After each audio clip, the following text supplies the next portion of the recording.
Ladies, gentlemen, it is a new month, which means that there are new community jobs for you to enjoy, and this batch is definitely one of the batches of all time. It is a little rough around the edges. We're starting off with Kunjali Royale. Well, as the name might suggest, it's a Battle Royale style deathmatch with just Kunjali tanks that is good for up to 26 players. You can play this in free-for-all, and yeah, obviously the zone is going to continue to shrink over the course of a couple of minutes, and then you basically have to fight your way through all the other tanks to be the one left standing. The concept itself and the way that it's set up is okay, it's fine, but there's a few inherent problems I have with the map. First and foremost, if you get into a fight and if you win that fight, then you will basically be left with a 1 or 2 shot, and then it is done for you. There's no way to repair your tank, so you're not really incentivized to go out of your way to get into engagements rather than just waiting in a corner somewhere until the final few minutes or the final few enemies. Also, if you get into a fight and you're the first one to hit a shot and then basically keep hitting them shots, you're gonna be the one left surviving, and in terms of combat it makes it a little bit not that interesting, especially with the fact that everyone is most likely going to be incentivized to just wait it out and camp as much as possible and not play in a controlled environment like I was, where people are more inclined to move about. This might not be as good as it would be on paper, but generally speaking, it's not too bad, but it's also something that is definitely lacking a little bit of depth. I would have liked it if you were at the very least would have been able to repair your tank, because it does make it significantly less interesting to go into engagements, like I said before. Moving on to the first race of the list, which is Castle Top. There isn't really inherently anything wrong with the race. It's a little on the longer side and it's not super interesting. The design of the map, as you can see from the thumbnail when you load into the job, is quite cool, but generally speaking, the race itself isn't very interesting. It's very basic. It's, you know, a little bland and boring in my opinion, but it's serviceable, it's usable, it's fine, but it's nothing too amazing.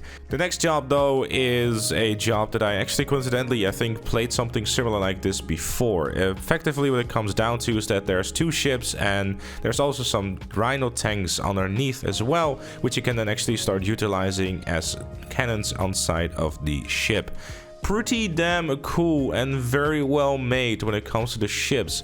Definitely some big plus points for that one. The aesthetic is very nice, although I do heavily feel that this map would have benefited from either using just muskets or perhaps just simply sticking to sniper, so it's going to be like a back and forth ship to ship battle rather than having people crumbing up from behind you with automatic weapons while you're trying to just having a cannon battle. I feel that the tanks being replaced with anti-air cannons rather than well, tanks would have made for a more interesting and more balanced and less "my screen is constantly shaking, please help me" approach to the job. But generally speaking, from a playability perspective and a job perspective, not that great, but for what I've done in terms of ideas and concept, very cool. Speaking of something that the concept is great and overall the ideas are nice, is the deathmatch inside of the construction yard.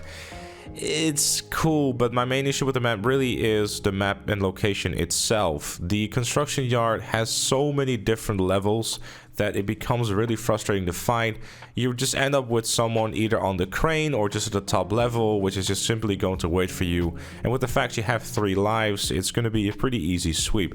I do like the idea of additional points for headshots, but if you have 3 lives, being more incentivized to find a cozy place somewhere hidden away is most likely going to be the case. If this concept were to be taken to a different map that is a little bit better and it flows a little bit better, then I definitely would love to play something like this. But this map primarily being held back by its location, in my opinion. Then we're moving on to what is basically a bit of a tradition, I guess. There's another sumo map with a phantom wedge. Pretty cool stuff. It's what you would expect from a sumo map. There's not really a whole lot to say about it. The phantom wedge lends itself pretty well to a sumo map, so I guess if you like sumo maps, then this is definitely one to go and check out. Yeah, that's pretty much all I have to say about it.